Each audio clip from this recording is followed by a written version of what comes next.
Thank you. So, boy, these are bright. It's wood stove season, and every year around this time of year, I spend hours fending off perfectly good sleep, fretting about whether, in the case of an emergency such as a house fire, I would be able to rise out of my bed in a timely manner. And thanks to these god-awful motherfucking foot cramps I've been having lately, I'm happy to say that yes, in the case of an emergency such as a house fire, I would be able to rise out of my bed in a timely manner. Picture a slinky on steroids. I was up out of that bed so fucking fast, my brain was left watching it from the pillow. So I don't have to fret about that anymore. Now, what I have found I have to fret about is my attachment to these red pants. I got them during hunting season, highly visible, and I haven't been able to take them off much since. I go a couple days without wearing them and I start jonesing. And this is a problem because I have two goals in life. The first is levitation. Who doesn't? And the second is invisibility, and it's really not going very well. Red pants, you know? So, however, the levitation thing I'm happy to say is going very well. I'd say it's slinky on steroids, pretty damn close. And the other thing I'm fretting about is best friends. The current ones have been seriously falling down on the job lately. I think there should be something like 30-year term limits on these things. Options to renew. For example, I was coming out of the bathroom of the Montpelier Community Gospel Choir concert with my choir robe tucked up into my underwear.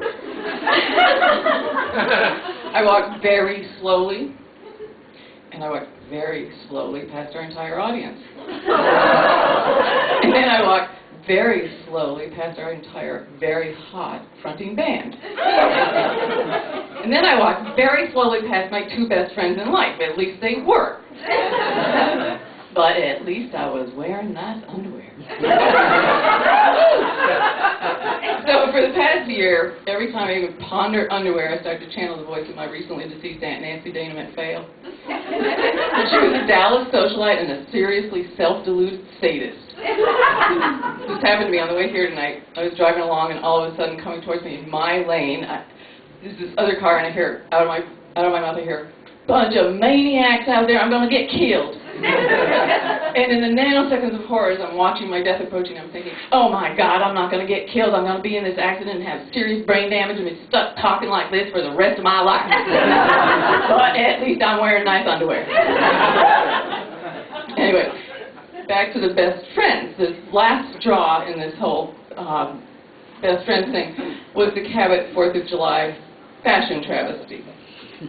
Soon-to-be ex-best friend number 2 and I were sitting on the stone wall where we always sit to watch the Cabot 4th of July parade, and I noticed that she had completely, obliviously flung across her right shoulder a Vera Bradley Paisley quilted handbag.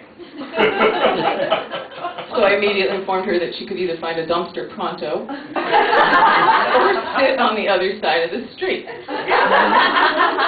To which she sweetly replied, "Oh, I'll just leave it at the rummage sale," clearly missing the point, which is that these fashion equivalents of high fructose corn syrup need to be eradicated from the face of the earth. So, I am on a mission. One, to get new best friends who would never ever consider a Vera Bradley Paisley quilted handbag to be a viable fashion accessory.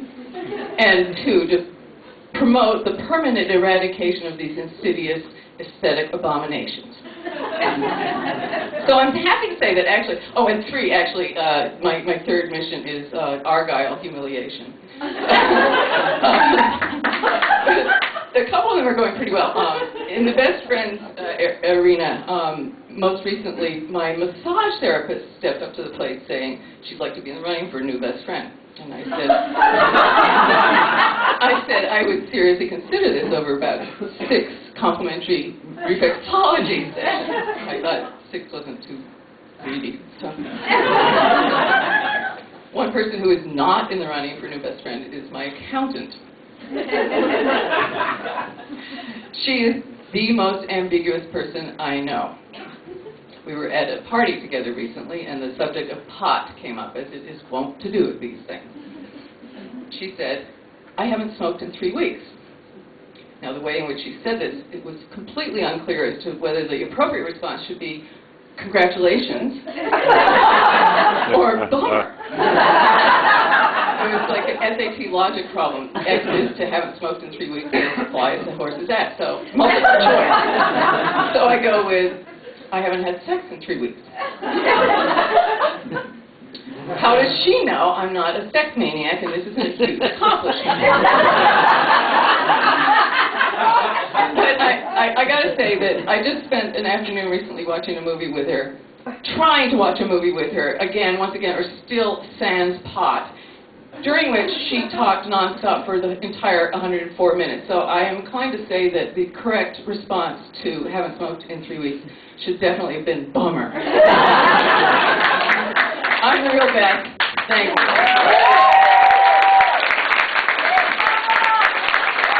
Real best!